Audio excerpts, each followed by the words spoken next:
السلام عليكم ورحمة الله وبركاته. أهلا بيكم فيديو جديد من قناة تريندي كروشيه. النهاردة إن شاء الله هنعمل ديكور كده رمضاني حلو قوي قوي وبسيط وسهل جدا جدا جدا، ومش بالضرورة خالص تبقي بروفيشنال في المكرمية أو في الكروشيه علشان تعمليه. الحقيقة هو لو حد لسه مبتدئ هيبقى بسيط وسهل جدا إنه ينفذه. مبدئيا كده احنا إن شاء الله هننفذ النهاردة النجمة زي الصورة بالظبط اللي انا حطيتها. هحتاج النجمة دي الاول ابعادها كده 29 سنتي. هحتاج النجمة بتاعتي الشاسيه بتاعي. النجمة دي تقريبا كانت ب25 جنيه. كمان هستخدم مسدس الشمع واي لزق بقى عندي علشان بس اثبت النجمة بتاعتي في الترابيزة او في المكان اللي هشتغل عليه. كمان هشتغل بخيط مكرمية مجدول 3 ملي اهو، لونه اوف وايت. الخيط دوت بيجي كده عبارة عن شلة بالطريقة دي، واحنا بنلفها وبنعملها كورة كده علشان يبقى الشغل سهل بالنسبة لنا. تقدري لو عندك خيط مكرمية قطن يعني محلول مش مجدول، مفيش مشكلة خالص تشتغلي بيه. ولو موجود كمان خيط مكرمية مصري زي اللي نفذنا بيه الفانوس دوت برضو مفيش اي مشكلة. اشتغلي بأي خيوط موجودة عندك عادي، ولكن الخيط المجدول بيدي شوية شكل حلو قوي لأي معلقة يعني. فإن شاء الله هننفذ النجمة بالخيط القطن، مكرمية قطن مجدول 3 ملي. يلا كده بينا نبدأ ونقول بسم الله. هنحط النجمة كده قدامنا اهي، انا هعلقها من هنا، فهيبقى ده الجزء اللي هنشتغل عليه او اللي هيبقى فيه هنعلق فيه الخيوط. فانا هحط النجمه بتاعتي كده. محتاجه ان انا اغلف النجمه بتاعتي الاول، اغلف الشاسيه علشان ما ينفعش الشاسيه دوت يبان. هبدا اعمل ايه؟ هجيب كده الخيط بتاعي، هجيب مسدس الشمع وهبدا احط نقطه كده من الشمع.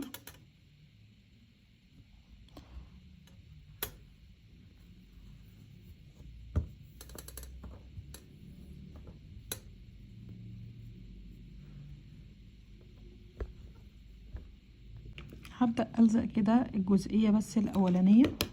طبعا لو عاوزين تقطعوا جزء من الخيط وتشتغلوا بيه على طول من غير ما تفضلوا تلفوا البكرة، مفيش مشكلة عادي جدا. شوفوا الشاسيه عندكم هيكفيه قد ايه بالظبط، واقطعوا الخيط على قده وابدأوا لفوا على الشاسيه كله لفات عادية خالص. احنا بس هنلزق كده اول جزئية بس بنقطة صغيرة كده من الشمع.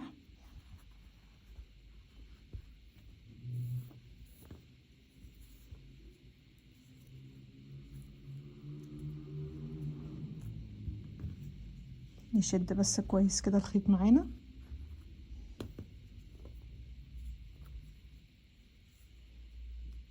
طبعا لو النجمة بتاعتنا او الشاسيه بتاعنا متعلق كان هيبقى احسن كتير في الشغل اقصد، بس انا طبعا علشان التصوير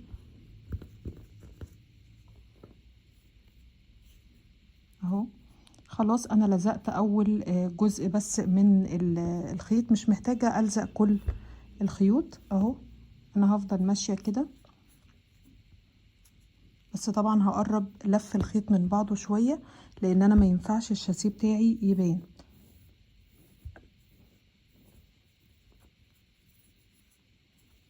اهو.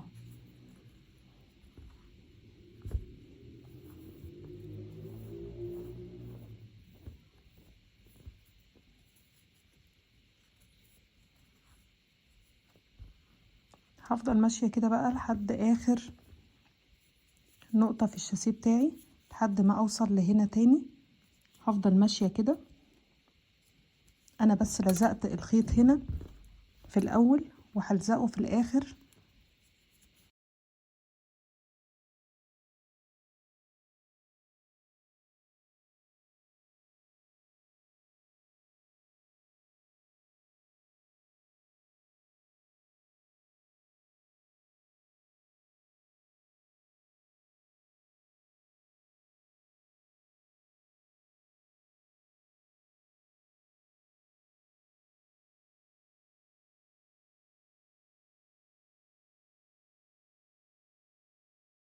هفضل ماشية كده بقى لحد ما اوصل لهنا تاني.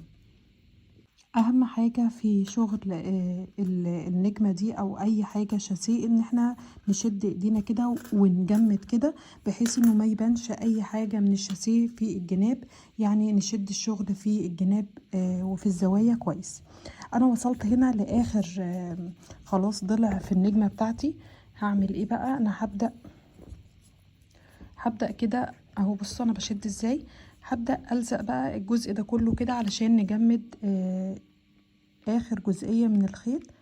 احط كده نقطة بس من اللزق،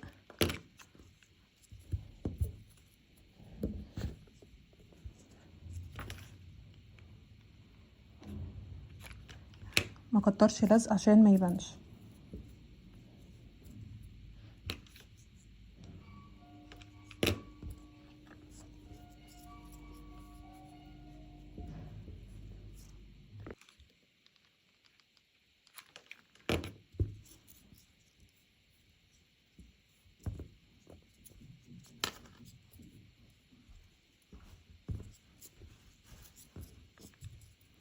زي ما قلت اهم حاجة مش هنكتر لزق علشان ما يطلعش بره الخيط ويبان من الشاسيه.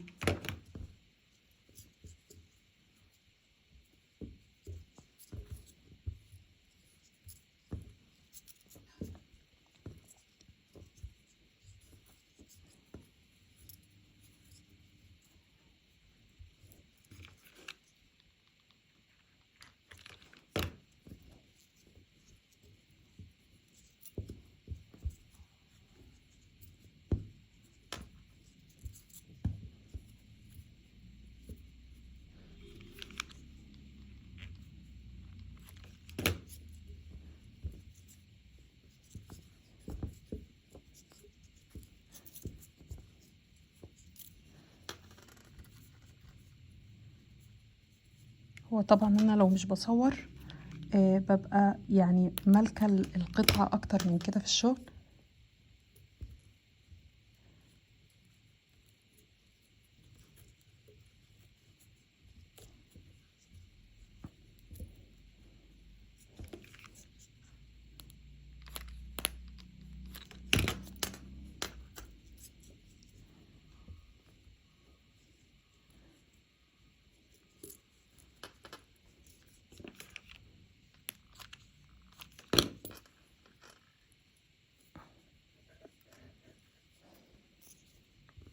اهو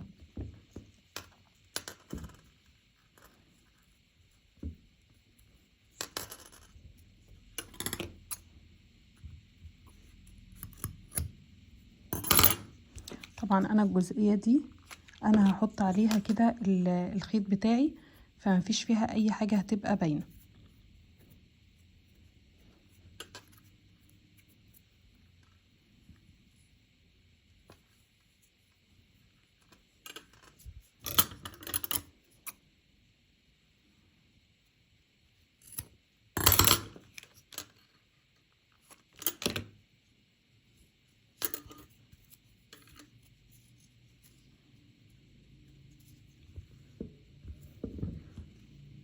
وده كده شكل الشاسيه بعد ما خلاص غطيناه كله بالخيط اهو.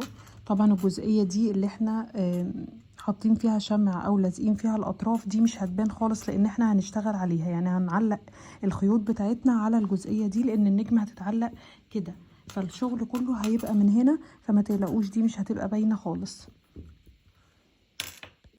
ودلوقتي هنبدأ بقى نعلق الخيوط بتاعتنا.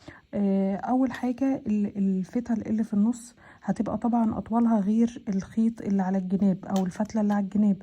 اولا الجناب نازلة عن النص، ثانيا الشغل كله زي ما انتم شايفين في اول الفيديو الموديل ده الصور الشغل كله هيبقى في النص، فاحنا هنحتاج الخيط اللي في النص هيبقى طويل شوية، فاحنا هنحتاج كام؟ هنحتاج 3 خيوط هنا و3 خيوط هنا. طول الخيط الواحد او طول الفتلة الواحدة 4 متر. طيب هنقيسها ازاي؟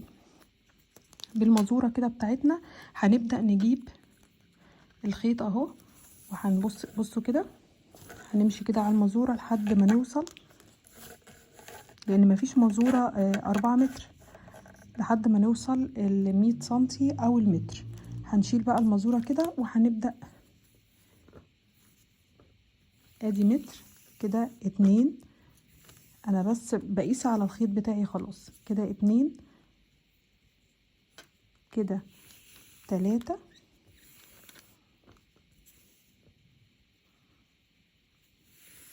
كده 4 وهقص الخيط بتاعي.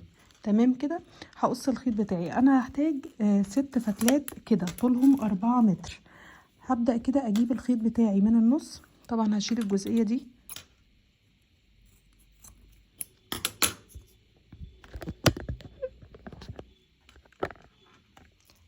هجيب كده الخيط بتاعي علشان اقسمه بالنص، فهجيب الطرفين على بعض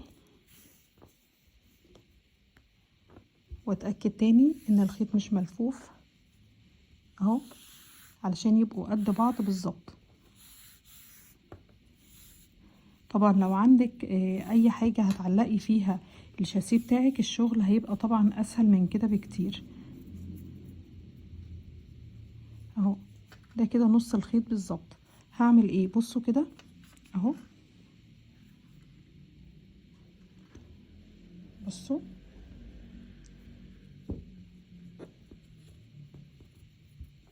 شفتوا الحلقة فين اهي.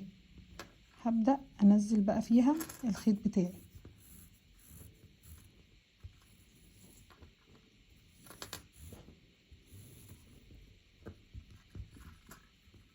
بصوا هجمد بقى الخيط بتاعي، هجيبه كده في النص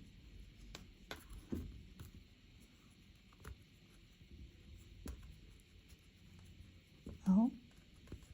هبدأ اشد الخيط من تحت علشان العقدة بتاعتي تبقى جامدة.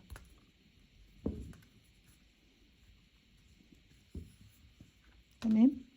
هعلق 3 هنا، يعني 2 غير دي، وهعلق كمان 3 هنا بنفس الطريقة اهي. الحلقة بتاعتي هنزلها من تحت الشاسيه، وهبدأ اطلع الخيط بتاعي منها، واخد بالي الخيط مفيش طرف اطلعه اكتر من طرف علشان يبقوا متساويين من تحت. هجيب الحلقة بتاعتي كده فوق الخيط اللي انا لازقاه،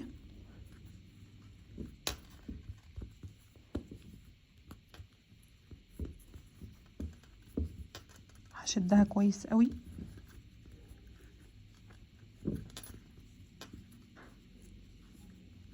اهو.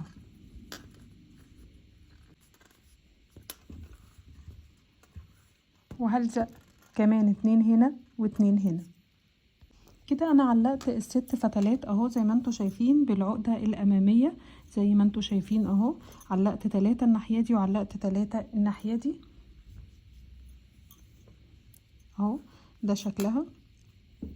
بعد كده هجيب 4 فتلات طول الفتلة منهم 2 متر و20. هعلق 2 الناحية دي وهعلق 2 الناحية دي بنفس العقدة الامامية اهي. بقسم الخيط نصين، بنزل الحلقة بتاعتي من تحت اهي، الحلقة اهي، وهدخل الخيط فيها اللي هما الفتلتين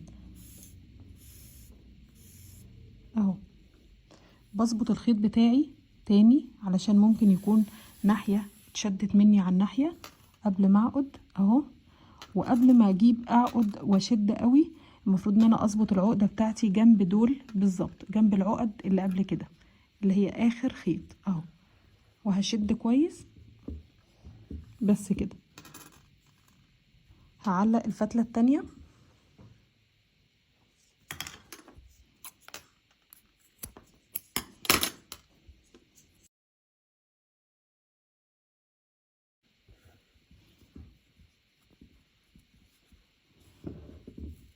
اهو.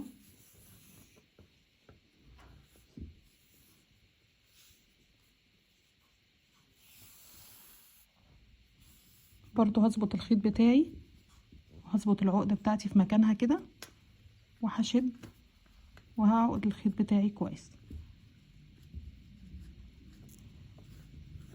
هعلق الناحية التانية فتلتين طولهم 220 زي الفتلتين دول بالظبط، وهرجع لكم تاني. ودلوقتي هنبدأ. انا جبت كمان 4 فتلات، كل فتلة 2 متر، يعني دي كلها على بعضها كده 2 متر. بنفس الطريقة هقسمها من النص، وهركب 2 الناحية دي بالعقدة الأمامية و2 الناحية دي بالعقدة الأمامية. والعقدة الأمامية تاني هنراجعها، بننزل الحلقة كده تحت الشاسيه بتاعنا، وبعدين بنطلع منها طرفين الخيط بتوعنا اللي هم قد بعض. تمام. وبناخد بالنا كده اهو ما نغيرش شكل الخيط، وبنحط الحلقة كده في مكانها حلوة قوي، وبنروح جايين عقدينها جامد بعد ما نظبطها علشان نحط الفتلة التانية جنبها اهي. بيبقى دي شكل العقدة الأمامية. تمام.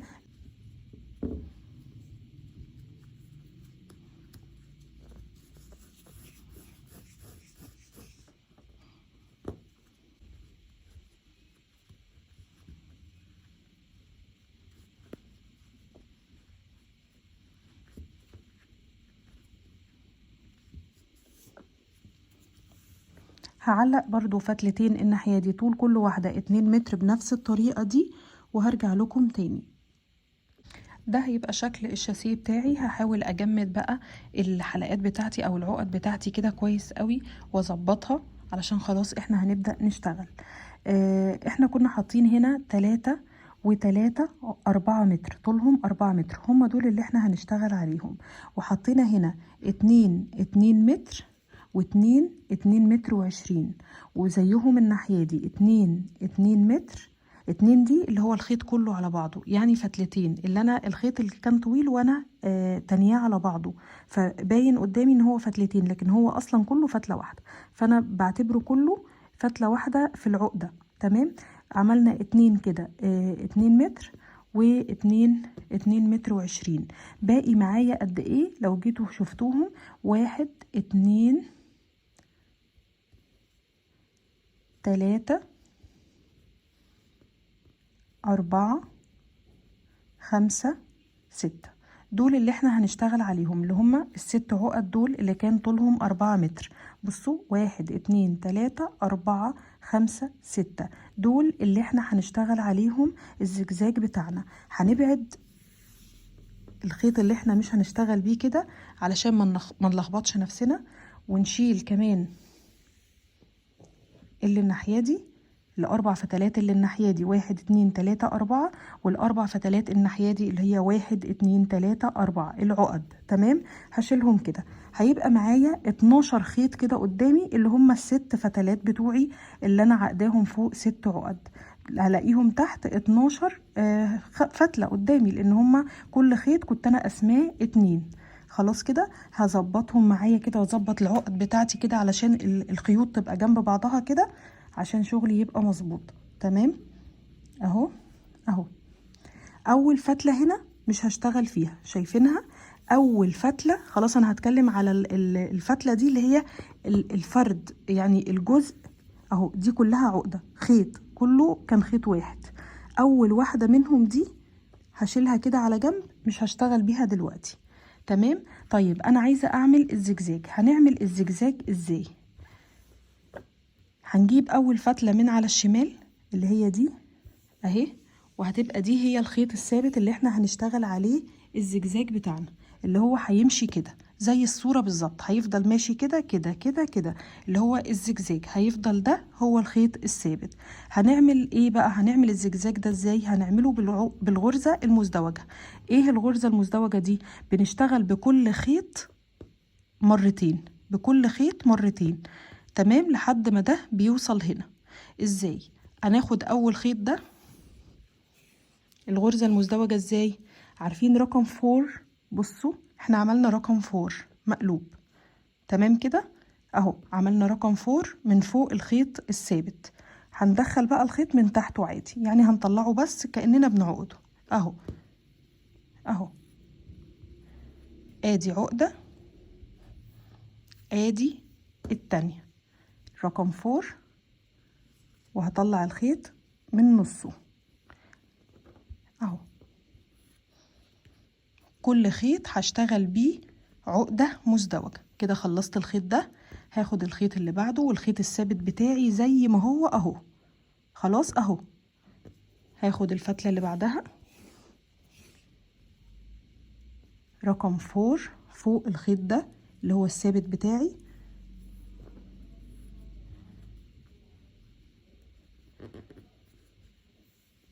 مرة كمان.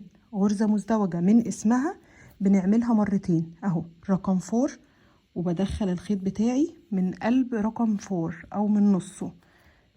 خلصت تاني فتلة، تالت فتلة، واخد بالي عشان لازم الخيط بتاعي يبقى من فوق مظبوط عشان ما اخدش فتلة قبل فتلة. خلاص اهو تالت فتلة.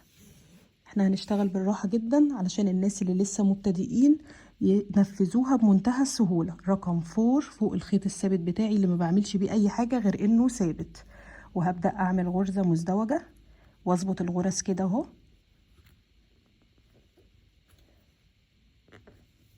تاني غرزة رقم 4 وهدخل الخيط بتاعي من نصه، الخيط بتاعي ثابت بشتغل بس عليه اهو. خلصت دي كمان، هاخد اللي بعدها. الخيط لانه لسه 4 متر كاملين، فهتلاقوا هيتهيأ لكم ان الخيط يعني كبير قوي وايه ده وهتطلع الشراشيب كبيره. لا، هي مش هتطلع كبيره ولا حاجه بعد ما هتشتغلي. هو الموديل اولا شراشيبه كبيره فما تقلقيش. ثانيا لا، مش هتطلع كبيره بالمنظر اللي انت متخيلاه، لان الشغل بياخد معاكي خيط كتير اهو.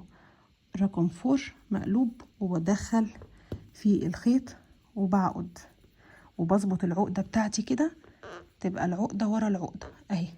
بصوا انا نازله اهو، الزجزاج بتاعي نازل اهو. دي الفتله اليمين اللي احنا قلنا مش هنشتغلها. يبقى احنا بنشتغل بعقده اسمها العقده المزدوجه. معنى العقده المزدوجه ان احنا بنعمل اهو العقده مرتين، فبتدي معايا الشكل ده.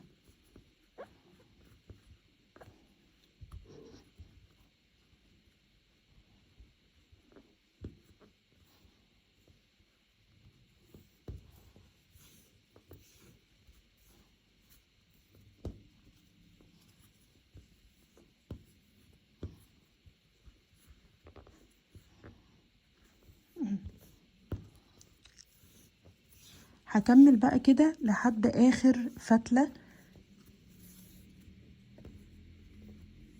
اهي. هفضل ماشيه كده لحد الفتله دي اللي هي الاخيره اهي، اللي جنب اللي احنا شلناها على طول. هفضل ماشيه بغرزه مزدوجه زي ما انتوا شايفين كده لحد ما اكمل الخيط بتاعي كله. دي الثابته زي ما احنا قلنا، ودي اللي عليها الدور. هوريها لكم تاني علشان خاطر الشغل يبقى واضح جدا وميبقاش فيه اي صعوبه. بنلم الخيط كده بايدينا اهو، الخيط الثابت بتاعي اهو، رقم الفور بتاعي اهو، وبدخل من جواه كده وبعمل عقده مرتين. ادي 1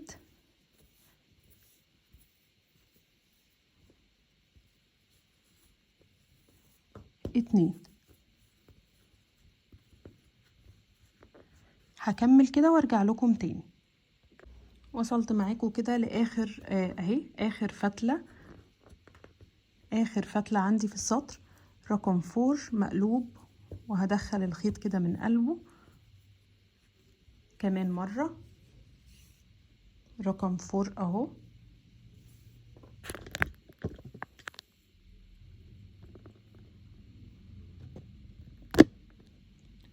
رقم 4 مقلوب،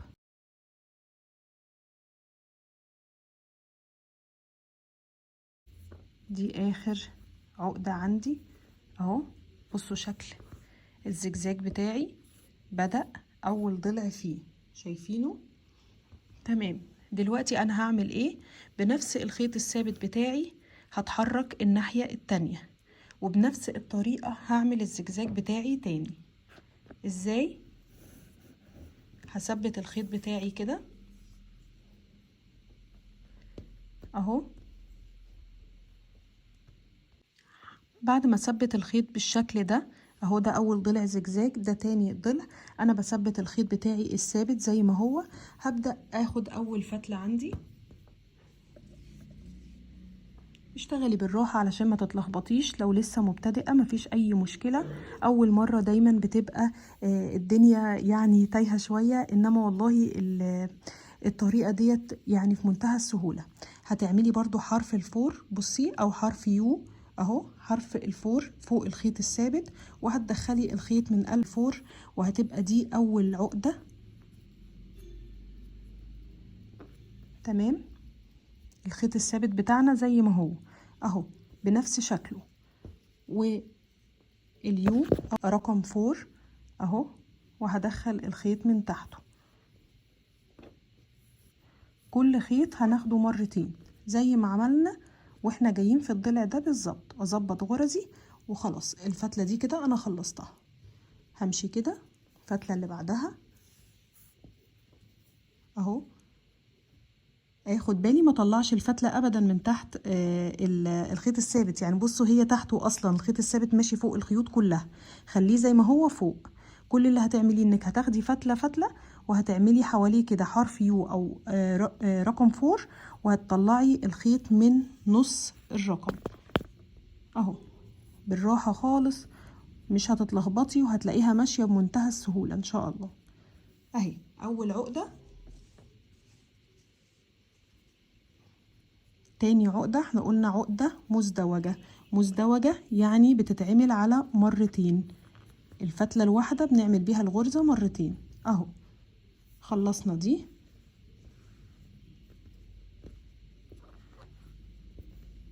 هناخد الفتلة اللي بعدها بنفس الطريقة.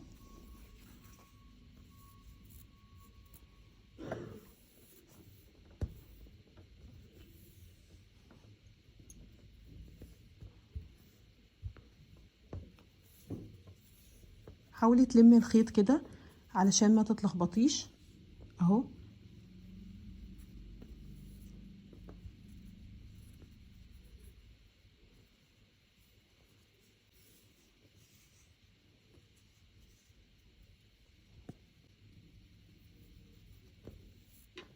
انا ماشية بالراحة جدا وببطء علشان خاطر كل حاجة تبقى واضحة. اتمنى الشرح يبقى واضح، وبرضو لو في اي سؤال عادي جدا اكتبولي في الكومنتات هرد عليكم.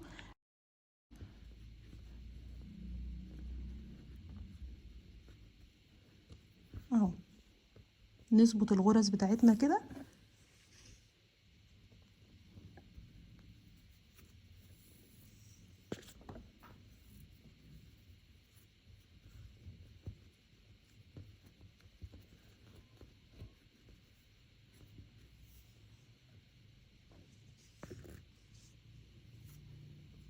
وتاني مرة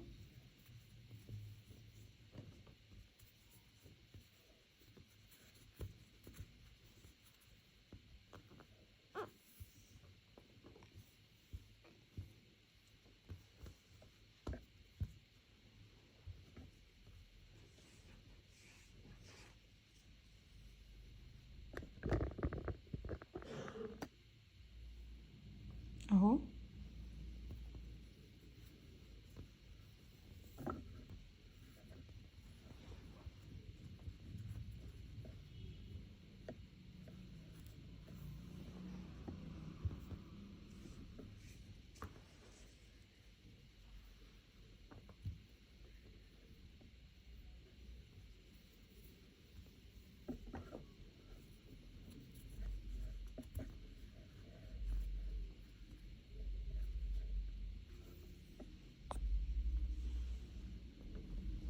انا كل خيط بخلصه بجيبه كده على يميني علشان ما يلخبطنيش.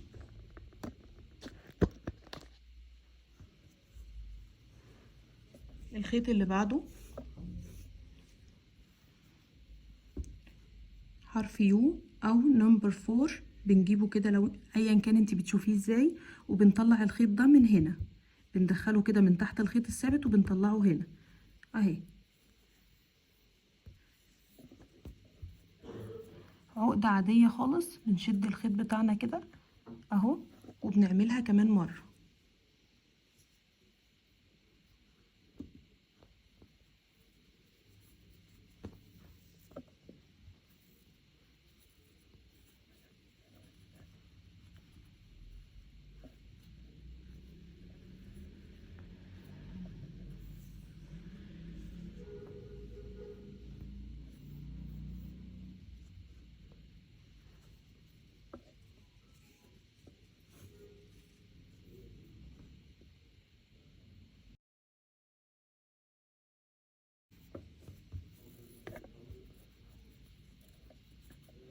ادي اول عقدة، وادي تاني عقدة من الغرزة المزدوجة بتاعتنا اللي احنا ماشيين بيها الزجزاج كله، وبنظبط العقدة بتاعتنا كده جنب العقدة اللي قبلها، وبنشد الخيط بتاعنا عشان يبقى شكل الخيط من هنا كويس. وبشيل الفتلة اللي انا اشتغلتها دي خالص على اليمين، وبمشي بنفس الخطوات دي، همشي على نفس الثلاث فتلات اللي جايين بنفس الطريقة وهرجع لكم تاني.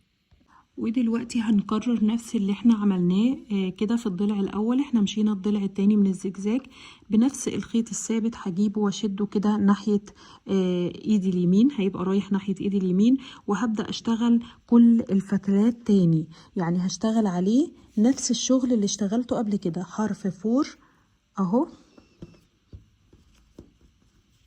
اهو نمبر 4، هنطلع الخيط من هنا، هنطلع الخيط من هنا من جوه اهو. كل فتلة هشتغل بيها مرتين، والخيط الثابت بتاعي فوق الفتلات اهو بالشكل اللي احنا شايفينه.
هكمل السطر ده كده لحد اخره وهرجع لكم تاني.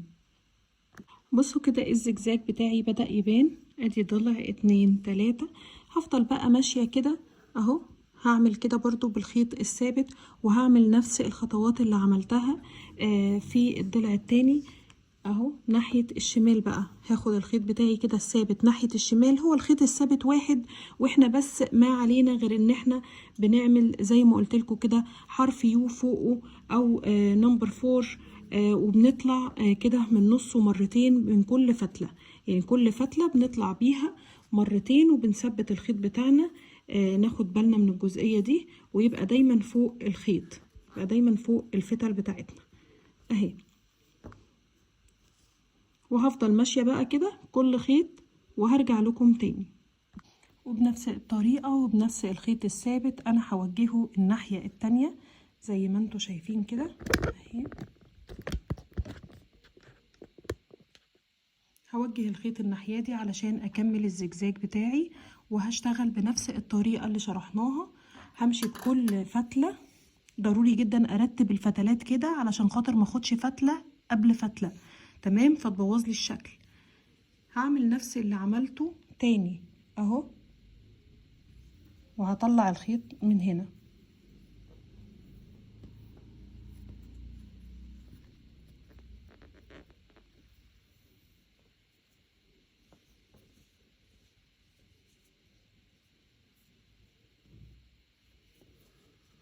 بحاول اوضح لكم، بحاول اجيب كادر من الكاميرا يكون مبين العقدة بنعملها ازاي.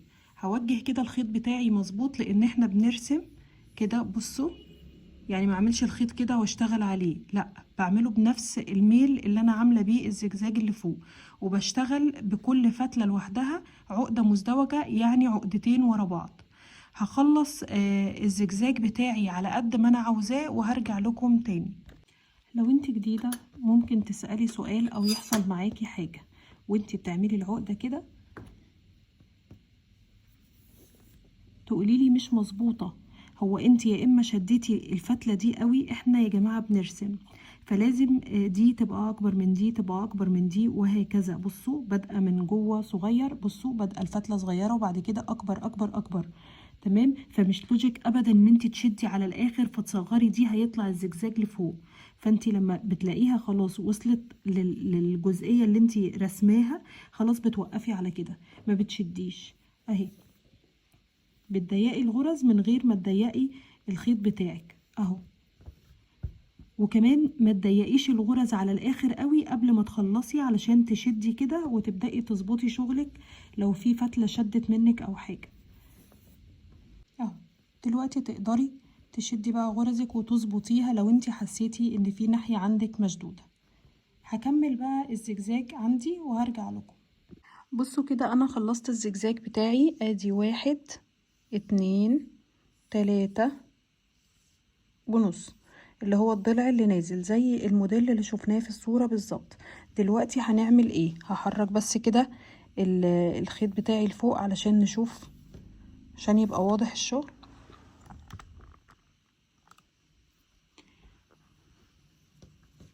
خلاص انا كده الخيط الثابت هشتغل بيه عادي، تمام، يعني هدخله جوه الخيوط بتاعتي. هعمل ايه؟ الموديل بتاعنا فيه هنا كده غرز مربعة كده من هنا. هاخد ايه بقى؟ هاخد ادي 1 2 3 4 4 فتلات عشان اشتغل بيهم العقدة المربعة. اللي اشتغل قبل كده العقدة المربعة هيبقى فاهم ليه 4 فتلات، لكن لو حد لسه مبتدئ، احنا عندنا خيطين بيبقى ثابت في النص وبنشتغل على الخيطين اللي الناحية دي اليمين والشمال، لكن الاتنين اللي في النص دول بيبقوا خيوط ثابتة ما بنشتغلش عليها. ايه هي العقدة المربعة؟ بنمسك كده الاربع فتلات بتوعنا اهو. مرة هنعمل رقم 4 واطلع الخيط من ناحية الشمال اهو. لازم اعلم بطلع الخيط ازاي، بطلعه من تحت الفتلات التلاتة، تمام اهو. وبشد بقى كده الطرفين اللي انا بشتغل عليهم والطرفين الثابتين اهم موجودين ملناش دعوة بيهم. دي كده نص العقدة. ومرة تانية بعمل رقم 4 واطلع الخيط من ناحية ايدي اليمين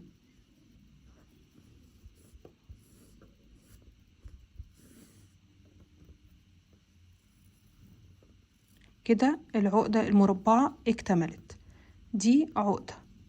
يبقى مرة بعمل رقم 4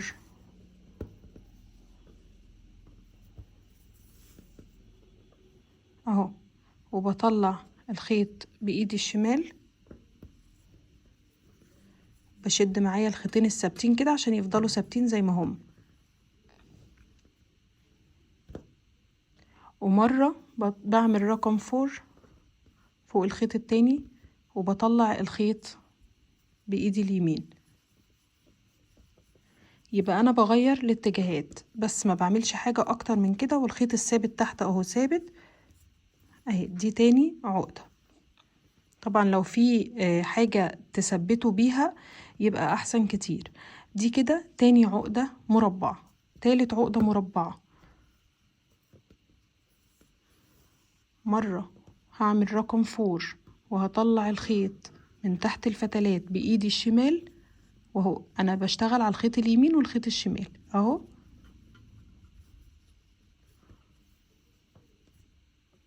ومرة بعمل رقم 4 وبطلع الخيط بايدي اليمين.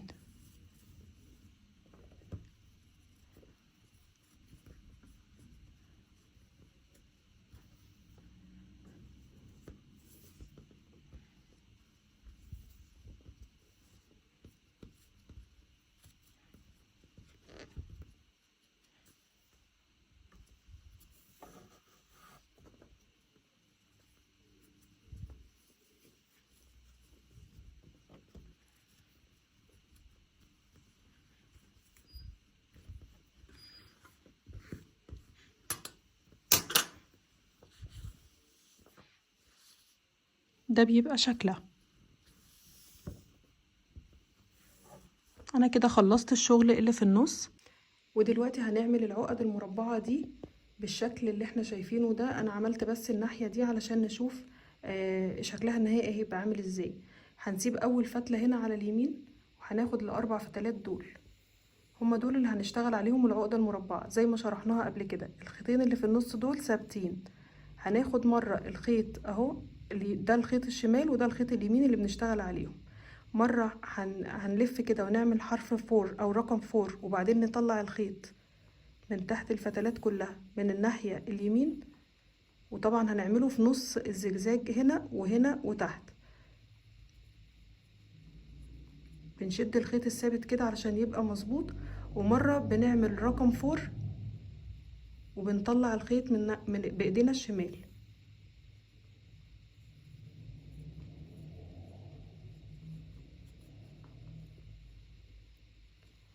هنظبط العقدة بتاعتنا كده في نص الزجزاج بتاعنا، وهنبدأ نعمل هنا زي ما عملنا فوق بالظبط. مرة رقم 4 وبنطلع الخيط من الناحية اليمين او بايدينا اليمين، ومرة الناحية التانية وبنطلعه بايدينا الشمال. بنظبط العقدة بتاعتنا كده وبنشد الطرفين اللي في النص.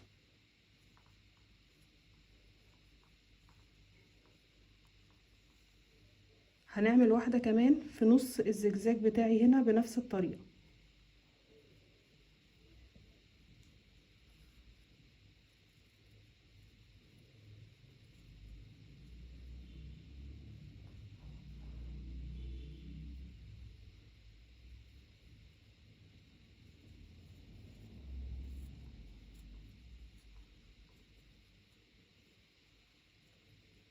بنشد الخيطين اليمين واحنا مثبتين الخيطين اللي في النص دول خيوط ثابته. احنا بنشد الخيطين اللي على الحرف اللي هو اليمين والشمال علشان نعقد العقده بتاعتنا كويس.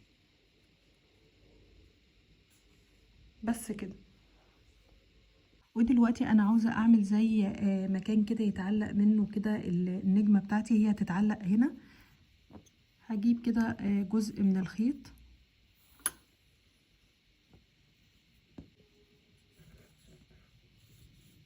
بصوا انا المره اللي فاتت عملت الحلقه لتحت، المره دي هعمل الحلقه بصوا لفوق. الحلقه اهي، وهطلع منها الخيط بتاعي.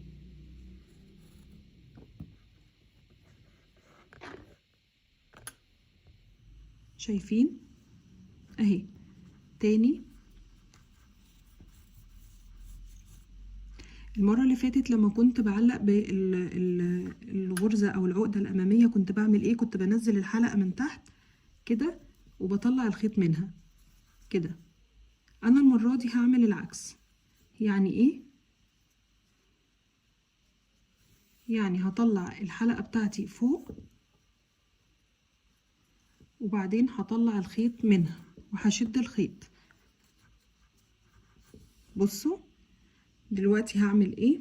جبت خرزة كده خشب، بحب قوي ادخل الخشب مع المكرمية، بحسه بيدي شكل حلو، وهبدأ ادخل كده الخيط فيها.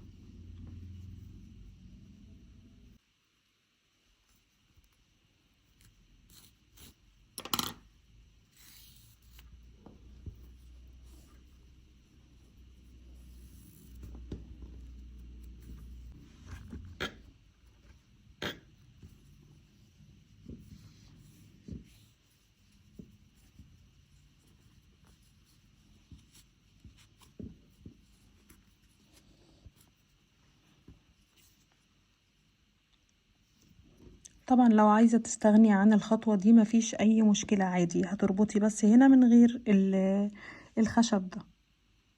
وبكده نكون وصلنا لنهاية فيديو النهاردة، وده الشكل النهائي للنجم بتاعتنا او المعلقة بتاعتنا. يا رب تكون عجباكم، اتمنى يكون الشرح واضح وبسيط وسهل، وياريت لو في اي استفسار تكتبولي في الكومنتس وانا هرد عليها فورا. يا رب يكون فيديو النهارده عجبكم. لو عجبكم الفيديو ياريت نضغط على اللايك، وكمان نكتب كومنت ونعمل شير علشان اكبر عدد من الناس يستفيدوا من الفيديو بتاعنا. ويا رب يكون كل حاجة كانت واضحة وبسيطة، وربنا يجعله شهر مبارك عليكم جميعا وعلى كل حبايبكم.